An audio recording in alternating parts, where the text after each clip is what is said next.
출애굽기 34장 6절 7절 말씀, 구약성경 134페이지에 있습니다.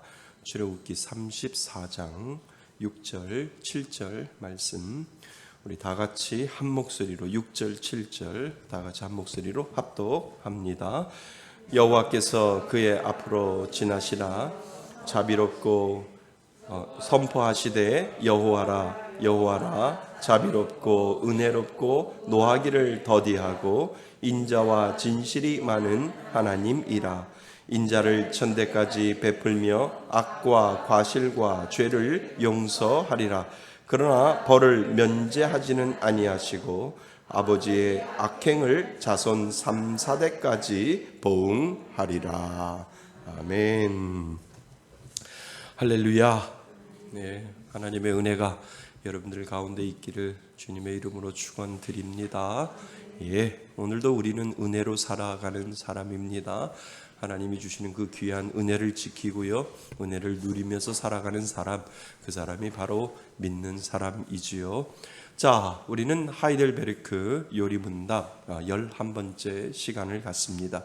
제가 늘 말씀드렸듯이요, 하이델베르크 요리문답은 연결고리가 되어 있습니다. 그래서 우리가 계속 질문을 던지면서 나가는데요, 질문이 우리가 오늘 11번 질문을 던지면 10번 문제가 해결되어야 하고요, 10번 문제하고 11번 문제가 연결되어 있고요, 또 내일부터 다음 주에는 또 11번 문제와 12번 문제가 연결되어지기 때문에 우리가 늘 기억해야 하고요, 혹시 내가 금요철에 시간이 안 돼서 빠졌다라고 하면 꼭 그 다음 거를 꼭 공부해 놓으시고요, 숙제처럼 내가 그 빈칸을 채우지 않았다면 내가 채워 놓는 것이 맞습니다. 그래야 물론 그렇게 안 해도 우리가 이 부분을 공부할 때는 우리가 다 이미 알고 있는 부분도 있기 때문에 별로 이렇게 문제는 되지는 않는데, 더 확실하게 내가 배우고 확실하게 하려면 만약에 내가 지난주에 빠졌다라고 하면 좀 10분이나 15분 정도 일찍 와서 하지 못했던 부분 완성을 하면 오늘 배워야 될 부분들이 아주 쉽게 뚫릴 수 있고 쉽게 더 확실하게 마음속에 들어올 수 있기 때문에 꼭 제가 말씀드리고 싶은 것은 건너뛸 때마다 혹시 내가 잊어버린 거 없나 라고 해서 10번 요리문답, 하이델베르크 요리문답 10번을 다시 한번 생각을 해보셔야 11번 문제가 해결이 되고, 또 11번 문제가 해결이 되면 12번 문제까지 또 계속해서 해결된다라고 해서 연결고리가 되어 있다라고 생각을 하시면 됩니다. 자, 우리가 지난 시간에 하이델베르크 요리문답 10번에 보면 죄와 형벌이라고 하는 이런 부분들이 우리가 생각을 하실 겁니다. 그래서 하나님께서는 불순종과 반역을 형벌하지 않고 지나치시겠습니까? 라고 하는 질문인데 결코 그렇지 않습니다 라고 하는 그러한 답변을 하나님은 우리들에게 주신다는 거죠. 우리가 죄를 지면 우리가 큰 죄든 작은 죄든 하나님은 분명히 묻고 넘어가신다는 거예요. 하나님은 덮고 가시는 분이 아니고요, 묻고 가시고 하나님 나 잘못했어요, 용서해 주세요, 그때 용서해 주시는 거예요. 그러니까 우리가 죄를 졌을 때 죄를 졌으니까 내가 덮어줄게가 아니라는 거예요. 하나님은 그 죄에 대해서 낱낱이 고하게 만드시고, 그리고 나서 하나님 나 죽었습니다, 용서해 주세요, 그때 하나님이 용서해 주지, 그냥 그 죄를 그래 없던 걸로 하자 이렇게 덮으시는 하나님이 아니시라라고 하는 것을 우리가 지난 시간까지 살펴보았습니다. 그러면 이제 문 11에 대해서 질문이 하나 생기게 되지요. 그 문 11에 대한 질문이 무엇이냐 하면, 자, 제가 질문을 던지면 여러분들은 답을 말씀하시면 될 것 같습니다. 문 11, 그러나 하나님은 또한 자비하신 분 아닙니까?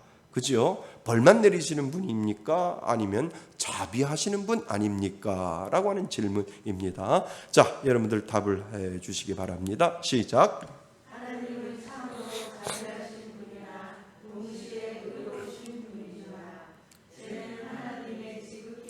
부신 어미를 거슬려 짓는 것이므로 하나님의 공의는 이 죄에 대해 최고의 형벌 곧 몸과 영혼의 영원한 형벌을 내릴 것을 요구합니다. 아멘. 그렇죠. 예, 하나님은 죄에 대해서 진노하시는 하나님이신데 그 죄에 대한 진노만 있느냐라고 물어봤을 때 아닙니다. 하나님은 자비도 있어요. 하나님은 긍휼하심도 있고요. 하나님은 용서하심도 있습니다라고 하는 것을 우리들에게 이야기를 해 줍니다. 근데 오늘 우리가 공부하다 보면 그 자비는 그냥 자비가 아니라는 거예요. 그것이 하나님의 그 속성 가운데 분명히 있는데 그 하나님의 자비로운 마음, 그 하나님의 긍휼하신 마음이 그 마음을 오늘 우리들에게 가르쳐주고 있다라고 하는 겁니다. 그래서 하나님의 자비하심과 의로우심에 대해서 오늘 우리가 공부할 겁니다. 우리가 아까 읽었던 출애굽기 34장 6절 7절에 보면 여호와께서 그의 입으로 지나시며 선포하시되 여호와라 여호와라 그 다음에 자비롭고 은혜롭고 뭐하기를 더디하고 노하기를 더디하고 그 다음 인자와 진실이 많은 하나님이라 라고 하는 하나님의 속성 중에 하나님이 가지고 있는 성품 중에 하나를 우리들에게 지금 이야기를 해주고 있다는 겁니다. 인자를 천대까지 베풀며 악과 과실과 죄를 용서하리라. 그러나 그 다음이 중요합니다. 벌을 면제하지는 아니하시고 벌을 면제하시지는 아니하시고 그리고 아버지의 악행을 몇 대까지 자손 3, 4대까지 보응하리라 라고 하나님께서 우리들에게 이야기를 해주고 있다는 거예요. 그러니까 죄에 대해서는 해결하고 넘어가겠다는 거예요. 그것이 하나님의 속성 중에 하나 있다는 거예요. 죄에 대해서는 끝까지 파헤치고 그 죄에 대해서 끝까지 묻고 넘어가는데 하나님은 그 가운데 자비를 베푸시고 은혜를 베푸시고 용서를 베푸시는 두 가지의 속성을 우리들에게 다 가지고 있다라고 하는 겁니다. 그러니까 오늘날 많은 사람들이 하나님은 사랑이시라 이렇게 얘기하면 이게 한쪽으로만 기울일 수 있어요. 그죠? 하나님은 의로우시고 사랑이 많으십니다 라고 하는 것이 균형을 잡혀야 되는데 사람들은 의로우십니다 라는 부분에 대해서 관심이 없어요. 사람들은 그런 생각, 하나님은 사랑이시라며요, 하나님은 사랑이십니다 라고 하는 것에 너무 관심을 갖다 보니까 하나님은 의로우신 부분에 대해서 간과할 때가 너무 많이 있다라고. 근데 성경은 그렇게 이야기하지 않아요. 하나님은 의로우시며 그리고 사랑이 많으시다. 그러니까 사랑이 많으시는 하나님이 아니고요, 의로우신데 사랑이 많으시다. 이 균형을 잡히는 속성을 하나님은 우리들에게 보여주는데 자칫 잘못하면 하나님은 사랑이시다라고 하면 우리가 잘못해서 사랑 많으신 하나님 때문에 내가 상처받을 수 있다는 거예요. 그래서 늘 생각하는 건 의로우시면서 사랑이 많으신 하나님, 사랑이 많으시고 의로우신 하나님, 아닌 것은 아니다라고 말씀하시는 하나님, 그러면서 하나님은 사랑을 베풀어 주시는 하나님, 이것이 동전의 양면처럼 균형을 잡을 때 하나님의 속성을 우리가 완전히 깨달을 수 있겠다라고 하는 거죠. 그래서 하나님은 사랑이시다, 이것만 강조하면 문제가 생길 수 있다라고 하는 겁니다. 자, 그래서 오늘 우리 하나님의 자비하심과 의로우심에 대해서 우리가 한번 살펴보려고 합니다. 자, 문십에서 하나님은 죄에 대해서 심히 진노하시는 분으로 표현되어 있습니다. 그래서요, 사람들의 생각에는 하나님의 자비를 생각해 보는 것은 당연합니다. 그러니까 아까 질문하고 똑같은 거예요. 하나님은 죄에 대해서 그렇게 분노하시는 분이신데 자비로우신 분입니까? 라는 질문에 대해 하나님은 무슨 분이라고요? 자비로우신 분입니다. 근데 이 단어, 자비라고 하는 이 단어는 참 제가 제 개인적으로는 잘 쓰고 싶지 않은 단어예요. 왜냐하면 부처님은 대자재비하시다, 그리고 자비로우시다, 이런 말들을 불교계 쪽에서 너무 많이 사용하시니까 저는 이 자비라는 말보다 긍휼히 여기심, 그게 맞는 것 같아요. 혹시 제 말에 동의하시면 그 자비라는 말 속에 긍휼히 여기심 요 부분을 좀 옆에다가 가로 열고 가로 닫고 해서 써 놓으시면 더 쉽게 여러분들이 이해하지 않을까 그런 생각이 됩니다. 그래서 하나님은 긍휼이 많으신 분, 이게 더 맞지요? 예, 이게 더 맞을 것 같아요. 그래서 하나님은 긍휼이 많으신 분입니다라고 당연히 말할 수 있습니다. 하나님은 참으로 자비하신 분이지만 동시에 그는 의로우신 하나님입니다. 제가 방금 설명드려준 그러한 부분이에요. 그래서 이걸 꼭 밑줄을 쳐 놓으셔야 돼요. 하나님은 사랑, 자비로우신 분, 긍휼이 있으신 분, 사랑이 많으신 분이지만 동시에 그는 무슨 하나님이라고요? 의로우신 하나님. 죄를 싫어하시는 하나님이에요. 죄를 가지고는 절대로 하나님은 타협을 보지 아니하시는 하나님이시다라고 하는 것을 우리들에게 이야기를 합니다. 그래서 하나님은 자비하신 마음과 성품을 가지신 분이지만 하나님의 자비는 하나님의 의와 분리될 수 없습니다. 그래서 거기에다가 동전의 양면과 같다 이렇게 쓰시면 될 것 같아요. 그러니까 하나님은 분명히 사랑이 많으시는데 자비하시고 긍휼이 많으신데 뭐가 있어야 돼요? 의로우심이 있어야 되는 하나님. 의로움을 가지고 사랑이 많으시고 의로움을 가지고 긍휼이 많으시고 의로움을 가지고 하나님은 그 자비를 베풀어 주시는 하나님이다라고 하는 이 동전의 양면과 같은 모습을 하나님의 성품, 하나님의 속성 가운데 분명히 가지고 있다라고 하는 것을 우리들에게 가르쳐 주지요. 그래서 하나님의 자비는 하나님의 의와 뭐 될 수 없어요? 분리될 수 없습니다. 그래서 하나님의 자비와 의는 그의 보좌에 뭐가 돼요? 기초가 되기 때문이지요. 그래서 하나님은 그의 의에 근거해서 죄인들에게 긍휼을 베푸시고 자비를 베푸시는 것입니다. 먼저 우리는 하나님의 의에 대해서 생각을 해야 하나님의 긍휼하심과 하나님의 사랑과 하나님의 자비로우신 그 하나님을 우리는 해결해 볼 수 있다는 거죠. 그래서 우리는 의로우신 하나님을 먼저 우리가 생각해 보셔야 됩니다.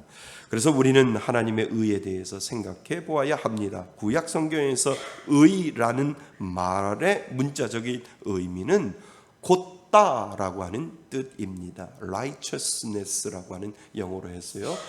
곧다라고 하는 의미가 그곳에 있습니다. 이 말의 도덕적인 의미는 바르다라고 하는 의미가 그곳에 있습니다. 그러니까 의라고 하는 뜻은요, 하나님은 고드신 하나님이에요. 하나님은 그리고 바르신 하나님. 다시 말하면 현대어로 이야기하면 하나님은 정직하신 분. 하나님은 정직하신 거예요. 정직한 자에게 하나님은 그것을 통하여 역사하신다는 거예요. 그러니까 여러분들이 일이 안 되면 뭐 하면 돼요? 하나님 앞에 정직하면 돼요. 여러분 일이 안 된다라고 하면 하나님 앞에 바로 서서 내가 하나님 앞에 정직하지 못한 거 뭐 있을까? 그거부터 찾아내셔야 돼요. 그거부터 찾아내셔야 내가 왜 자꾸 주의 일을 한다고 하면서 왜 자꾸 일이 안 되지? 라고 할 때 하나님은 정직한 영이시기 때문에 거룩한 영이시기 때문에 혹시 내가 하나님 앞에 바르게 서지 못한 거 뭐 있을까? 뒤돌아봐야 돼요. 그리고 나서 이 부분이 내가 하나님 앞에 바르지 못하고 하나님 앞에 내가 곧지 못하고 정직하지 못했기 때문에 하나님이 이 부분에 대해서 나를 터치하시는 분이시구나 라고 하는 것을 우리가 깨닫게 되고, 하나님 이거 바르게 할게요, 죄송해요, 하나님 용서하세요, 하나님 요거 바르게 할게요 라고 할 때 그때 능력이 임하는 거예요. 그러니까 하나님의 그 능력은 하나님 앞에 내가 바로 회개하고 바로 섰을 때 하나님의 능력은 임하는 영, 거룩의 영, 정직의 영, 바름의 영, 의로우심의 영, 그 영이 우리와 함께 하시고 그것을 통해서 능력을 베풀어 주신다는 거죠. 아멘. 맞습니다. 아멘 하셔야 돼요. 예, 그래서 의는 바르다, 정당하다, 공평하다라고 말을 합니다. 성경은 하나님을 거룩하고 의롭고 선하신 하나님으로 말을 하고 있습니다. 하나님은 불공평한 처사를 하지 않으십니다. 하나님은 의로우신 거예요. 의의 반대는 불공평인데 사람은 사람들이 불공평하게 돼요. 그런데 하나님은 불공평이 없어요. 하나님은 언제나 의로우시기 때문에 나쁜 건 나쁘다 말씀하시고 좋은 건 좋다라고 말씀하시고 선은 선이다 말하고 악은 악이다 얘기하시고 죄는 죄라고 말씀하시는 분, 그분이 바로 우리 하나님이시죠. 그것이 바로 하나님의 의의 속성을 가지고 있다라고 우리는 보게 됩니다. 그래서 하나님은 모든 사람을 그가 행한 바를 따라 심판하십니다. 그러니까 그냥 넘어가는 거 없어요. 하나님은요, 우리들의 죄에 대해서, 크고 작은 죄에 대해서 하나님은 다루시는 하나님, 그리고 점검하시는 하나님, 그리고 하나님은 그것을 통해서 우리를 체휼하시는 하나님으로 우리들에게 가르쳐 주지요. 왜요? 우리를 긍휼히 여기시니까. 왜요? 그러니까 의로움이 우리들에게 해결이 되면 긍휼하신 하나님이 따라온다니까요. 그 의로움이 우리들에게 해결돼서 하나님 낯이 뜨거워요, 죄송해요 라고 할 때 하나님 용서해 주세요 라고 내 의가 하나님 앞에 바로 설 때 그때 하나님의 의, 하나님의 긍휼하심이, 하나님의 자비하심이, 하나님의 사랑이 그때 나타난다는 거예요. 의롭지 않은 곳에 하나님의 사랑은 결코 나타나지 않는다는 거죠. 그래서 오늘 우리에게 의를 먼저 다루는 이유가 바로 거기에 있다라고 하는 거죠. 그래서 하나님은 모든 죄를 다 아십니다. 하나님은 곧고 의롭고 공평하신 분이기 때문입니다. 그래서 창세기 18장 25절에 세상을 심판하시는 이가 공의를 행하실 것이 아니니까. 하나님이 세상을 심판할 때 그 죄에 대해서 공의를 베푸고 공의를 행하시는 이 그분이 바로 하나님이심을 우리들에게 이야기를 해주죠. 창세기에서요.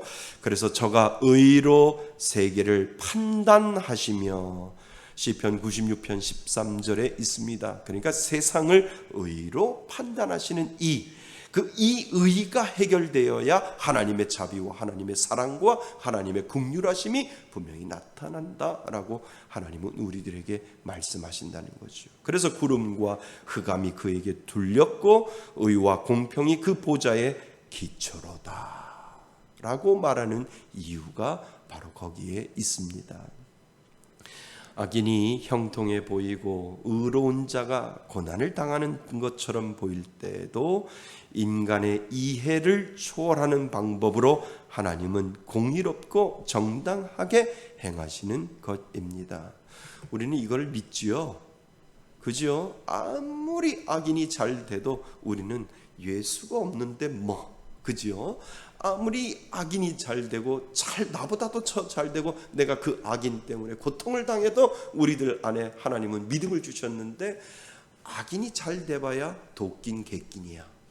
이러한 생각이 우리들 가운데 있다는 거예요. 하나님은 공의의 하나님이시기에 믿는 자에게 함께 하시고 믿는 자에게 은혜 주시고 결국은 믿는 자를 하나님이 선택하시는 그가 바로 나의 하나님, 우리의 하나님이다라고 우리는 고백을 하게 되지요.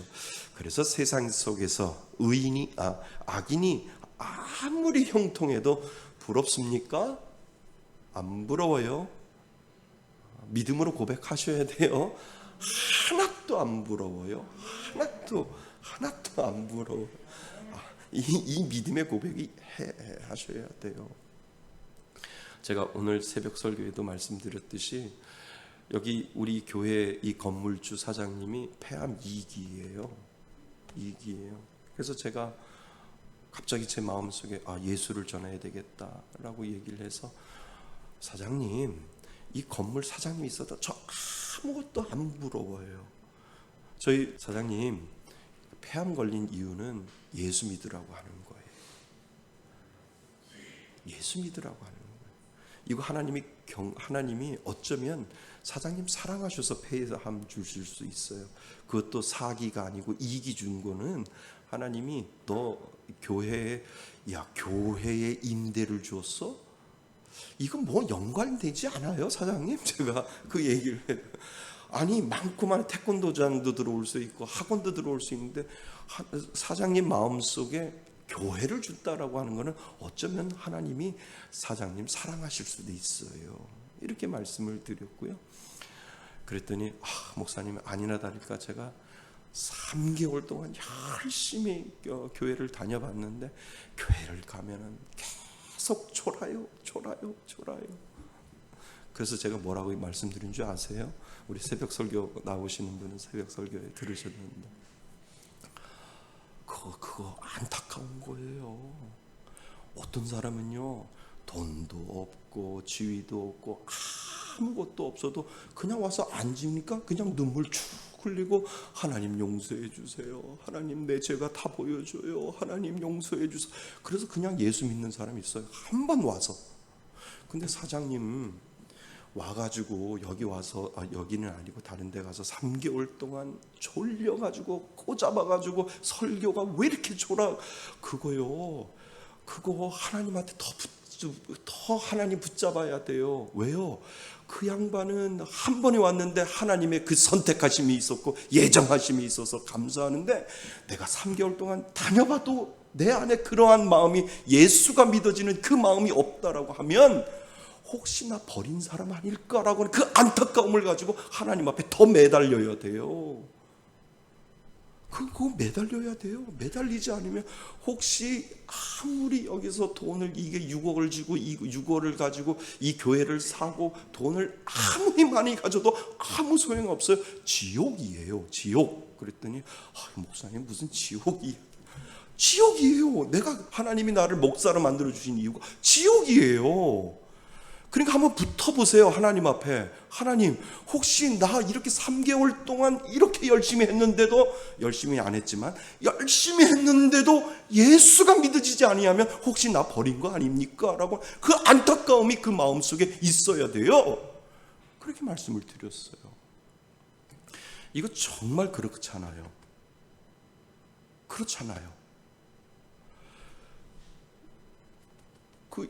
정말 그냥 와서 그냥 앉았는데 눈물 주르륵 흘려서 처음에 은혜 받고 그냥 예수 믿어지는 거 그거 복이잖아요. 근데 3개월 동안 그래도 내가 교회를 가서 하나님을 믿어보려고 했는데 믿어지지 않는다고 하면 혹시 하나님 나 버린 거 아닌가? 하나님이 내 생명책에 내 이름 기록되어지지 않는가? 하나님이 나를 예정하지 않았는가? 그 안타까움을 가지고 하나님 앞에 나아가셔야 된다. 그런데 3개월이 지났는데 그래도 열심히 해서 아무리 믿어보려고도 안 되는데 죽을 때 되니까 확 믿어지는 어느 순간이 왔단 말이에요. 그래도 한번 열심히 노력해가지고 내가 성경도 읽어보고 말씀도 들어보고 찬송도 불러보고 열심히 해봤는데 어느 순간에 하나님이 믿어져요. 이거 은혜잖아요. 그래서 제가 새벽 설교에 또 그때 천국에 가서 하나님한테 물어보는 거예요. 하나님 저 깜짝 놀랐잖아요. 하나님 안 믿어줘서 하나님이 나 버린 줄 알았잖아요. 하나님 10년 감수했잖아요 라고 하나님한테 얘기하시라고. 오른편 강도가 그 마음 아닐까요?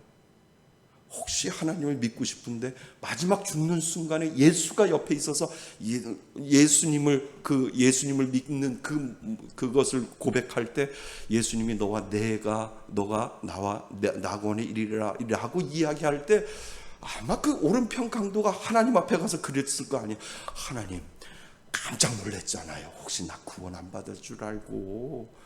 그런데 하나님이 나 마지막에 예수 믿어지게 하는 그 은혜 주시니 감사합니다. 그 믿음의 고백 하나님 할 수 있잖아요.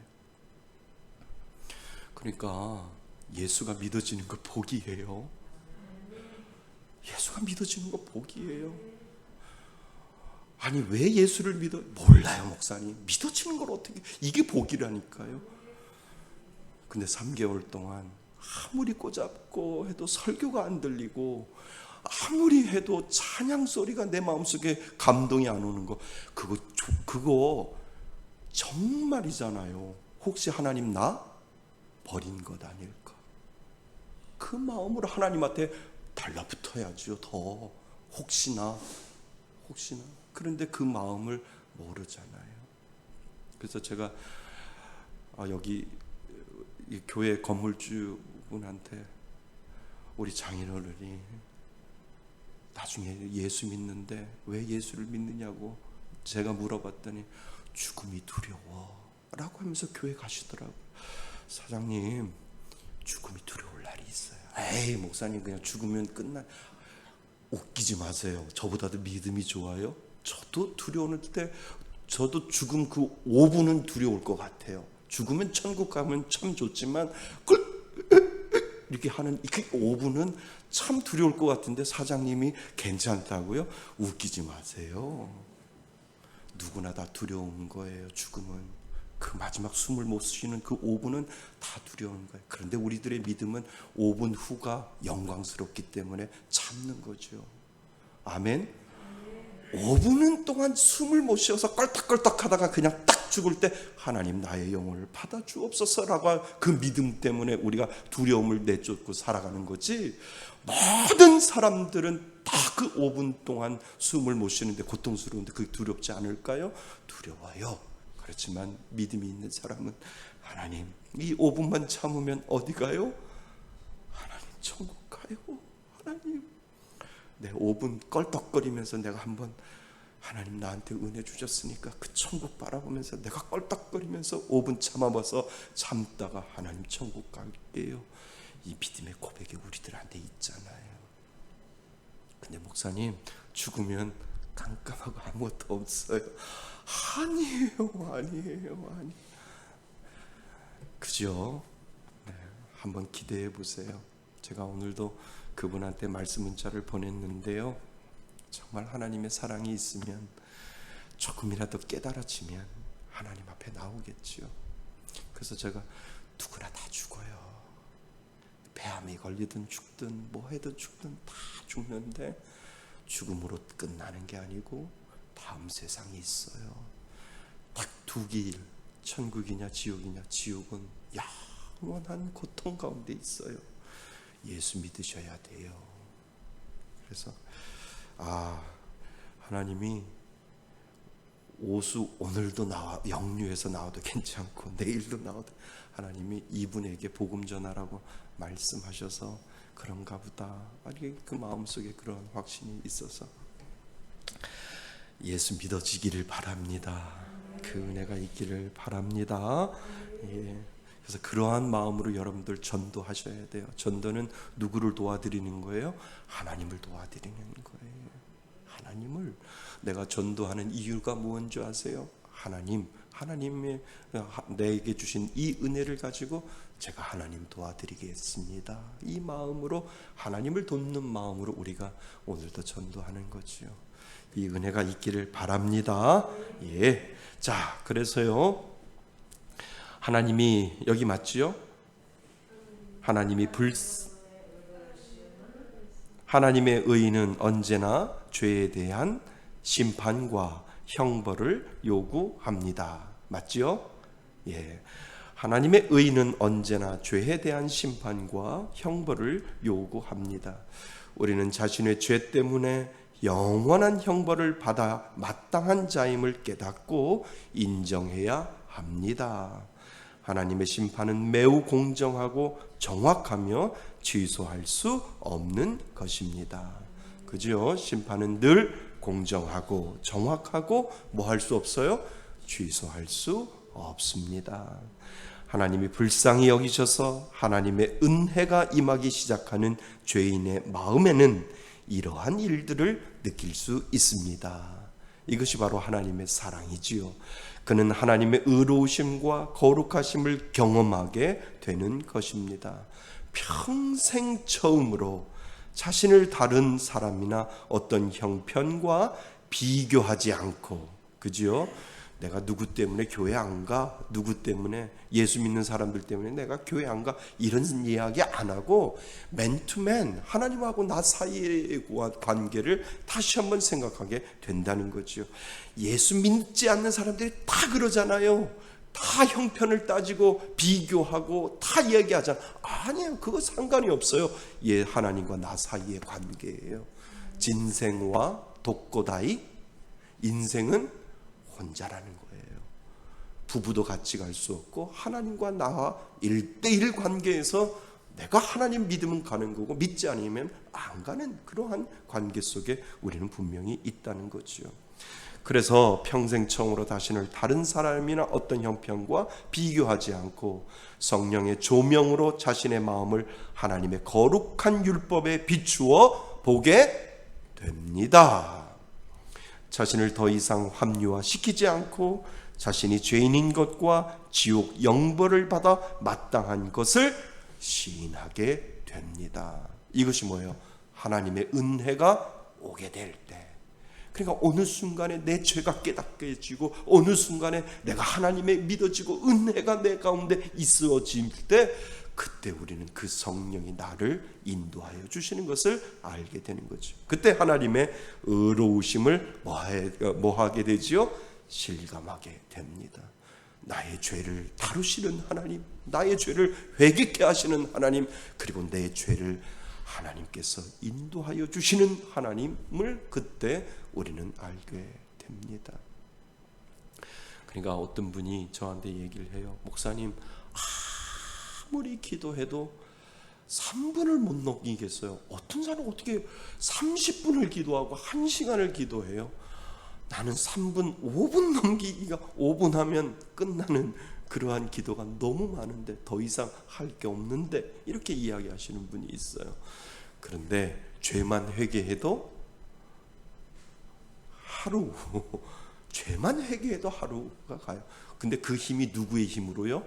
하나님의 그 나를 터치하시고 성령님이 나에게 은혜 주실 때, 나는 하나님 앞에 죄를 회개하는 것도 하루가 될 수 있고, 하나님 앞에 감사하는 것도 하루가 될 수 있고, 하나님 앞에 간구하는 것도 하루가 될 수 있고, 하나님 앞에 끊임없이 기도해도 그 기도가 지칠 줄 모르도록 하나님은 나의 마음을 다루신다. 그것이 바로 성령의 은혜다라고 하는 것이지요. 그래서 우리는 하나님의 의로우심을 실감하게 됩니다. 성령님이 오셔서 우리의 죄를 밝히 드러내 보여주실 때, 우리는 우리의 죄를 죄로 그때부터 인정하게 됩니다. 아멘. 맞습니다. 성령님이 내게 오셔서 우리의 죄를 죄로 인정하게 만들어준다는 거죠. 그때 우리는 낙원에서의 범한 범죄와 우리의 자범죄를 뭐하게 돼요? 깨닫게 됩니다. 그래서 입으로만 죄를 인정하는 것이 아니고 영원한 형벌에 들어가야만 한다는 것을 깨닫게 되는 것, 그것이 바로 하나님이 우리에게 주시는 은혜 중에 은혜이지요. 이것을 못 깨달아서 예수가 안 믿어지는 거예요. 그죠? 이것이 안 깨달아지니까 예수가 믿어지지 않는 거예요. 그런데 나의 죄가 주홍같이 그냥 드러나게 되고, 나의 죄가 정말 밝혀질 때 하나님이 나를 사랑하시는 그 은혜의 그 터치가 그때부터 시작된다라고 하는 거죠. 그래서 우리가 하나님의 진노와 저주와 형벌 안에 있는 죄인임을 알아야만 뭐를 자백하고, 죄를 자백하고 하나님의 자비를 간구할 수 있습니다. 우리의 죄와 형벌을 심각하게 느끼기 전에는 하나님의 자비와 은총이 절대적으로 필요하다는 것을 실감하지 못합니다. 그죠? 그래서 말씀드리는 것이 하나님의 의와 그리고 하나님의 사랑은 동전의 양면과 같다. 자신의 죄와 형벌을 심각하게 느끼기 전에는 하나님의 자비와 은총이 절대적으로 필요하다는 것을 실감하지 못한다라고 하는 거지요. 아이고, 내가 죄인이 맞구나라는 고백은 그래서 대단한 고백이라는 거예요.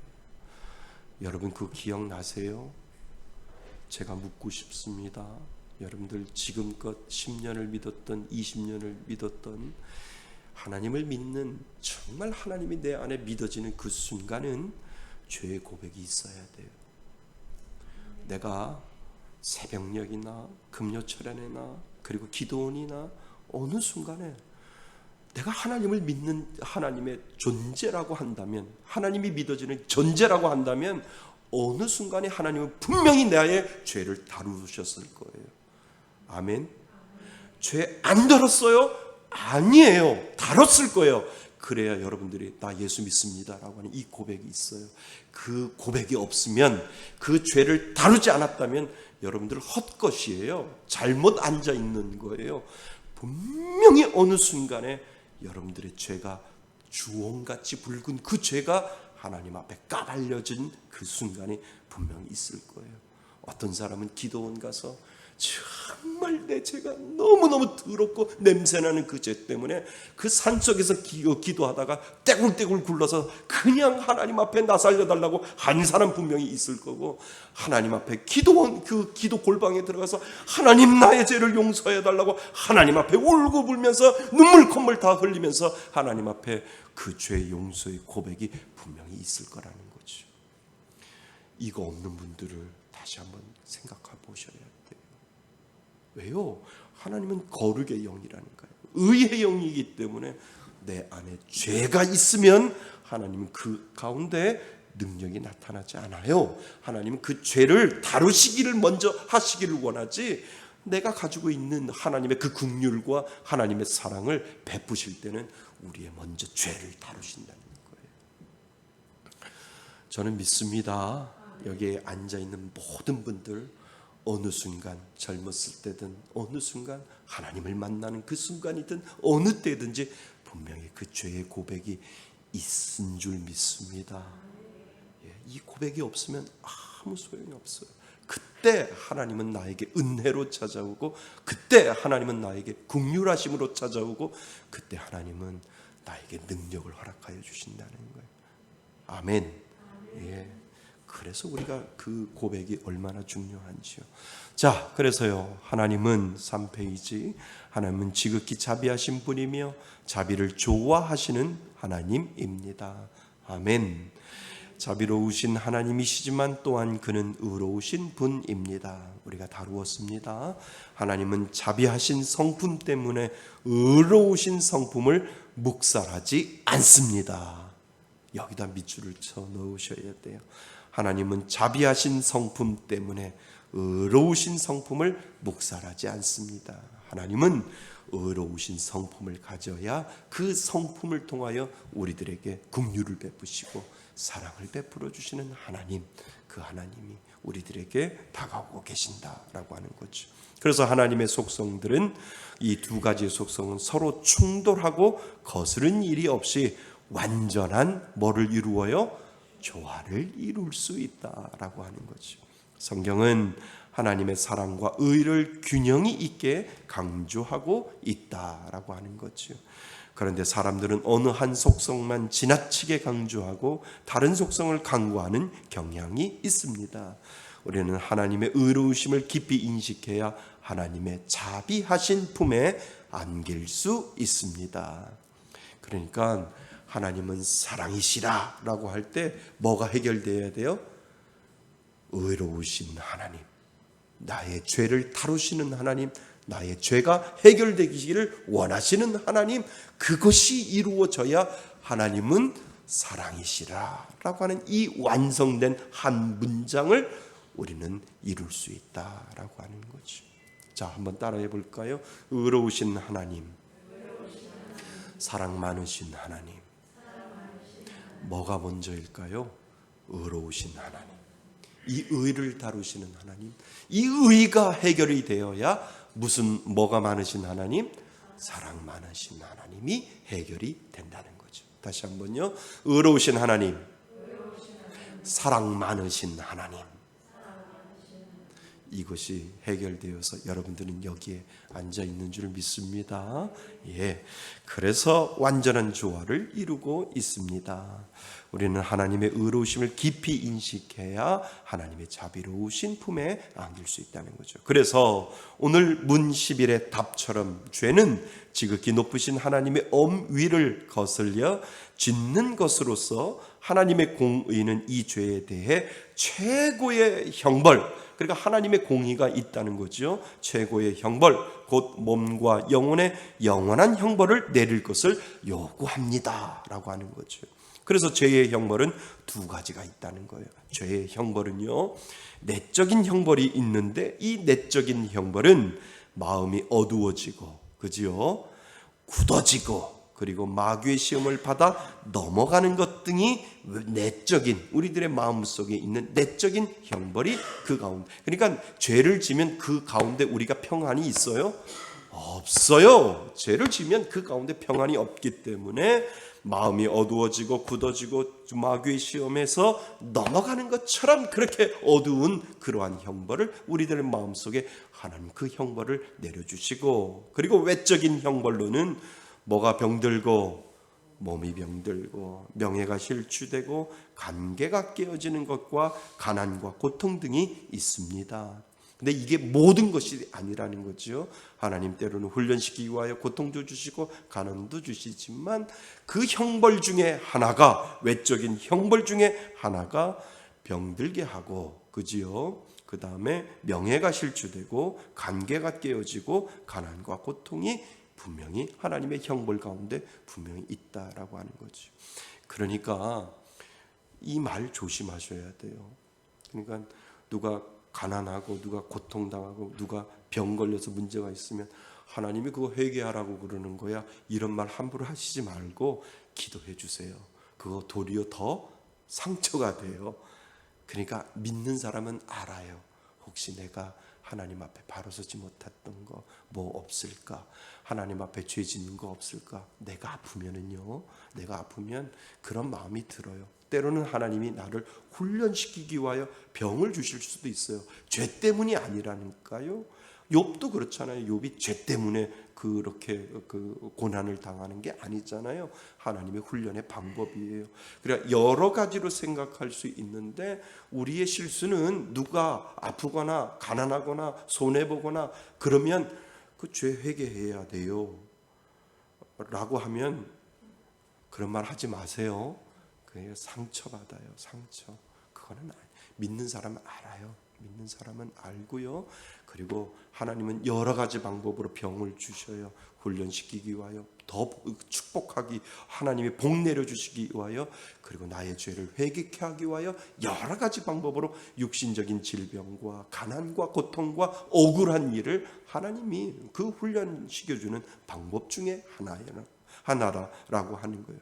그러니까 여기 외적인 형벌이, 이거는 죄로 인해서도 이렇게 올 수 있다라고 하는 것을 우리들에게 이야기해 주는데, 모든 병의 문제와 모든 관계의 문제와 모든 가난과 모든 고통은 뭐 때문이다? 죄 때문이다 라고 하면 문제가 심각합니다. 이렇게 이야기하시면 안 되고요. 죄로 인해서 오는, 또 때로는 그 죄로 인해서 몸이 아플 수 있고, 죄로 인해서 명예가 실추될 수 있고, 죄로 인해서 관계가 깨질 수 있고, 죄로 인해서 가난과 고통이 올 수 있는데, 하나님은 이것을 통해서 우리들의 죄도 다루시기를 원한다라고 하는 거예요. 이것이 전부가 아니다. 그래서 말 조심하셔야 돼요.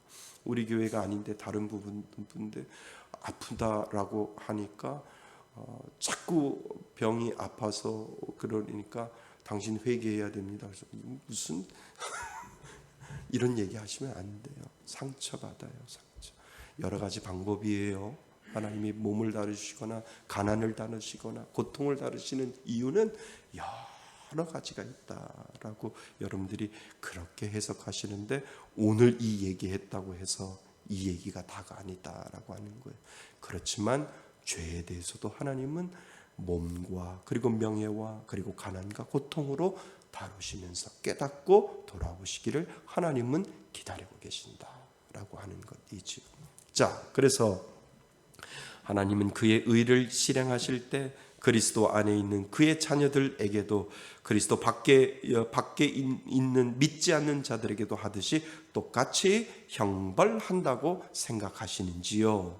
예수를 믿는 자들과 믿지 않는 자들이 비슷한 어려움과 시련들과 형벌을 만납니다. 그 고통은 모든 사람에게 찾아오는 것입니다.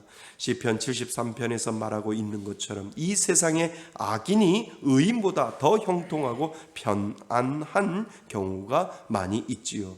하나님의 자녀와 백성된 믿는 자들이 때로는 더 큰 어려움을 겪을 때가 있습니다. 이런 문제 때문에 하나님의 공의를 의심하기 쉽습니다. 그렇잖아요. 믿는 자하고 믿지 않는 자하고 불공평하게 다룰 수 있기 때문에 우리는 하나님의 공의를 의심할 때가 있다는 거죠. 그러나 우리의 제한된 머로는, 이해력으로는 다 알 수 없지만 믿지 않는 자들에 대한 이 세상의 일시적인 형벌과 그의 자녀들에 대한 이 세상의 잠시 잠깐의 징계에 있어서 하나님은 의로우시고 공평하시다는 것을 잊지 말아야 합니다. 이해되셨어요? 예. 그 다음, 그렇지만 하나님은 믿는 자에게는 은혜 허락하여 주신다는 거죠.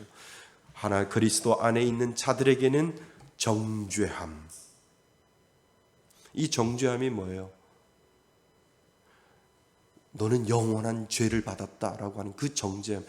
예수 그리스도 안에 있는 사람은 결코 정죄함이 없나니 라고 이야기했기 때문에 믿는 자들에게는 이 정죄함이 없고 영원한 형벌은 없습니다. 왜요? 이미 하나님이 예수 그리스도를 통해서 해결해 주셨기 때문에, 십자가를 통해서 예수 그리스도가 우리들에게 그 받아야 될 정죄와 그 받아야 될 형벌을 예수 그리스도가 십자가에서 해결해 주셨기 때문에 예수를 믿는 자에게는 결코 정죄함이 없고 영원한 형벌은 없습니다. 그러면 믿는 자에게 오는 이러한 고통과 고난과 힘든 것은 무엇일까?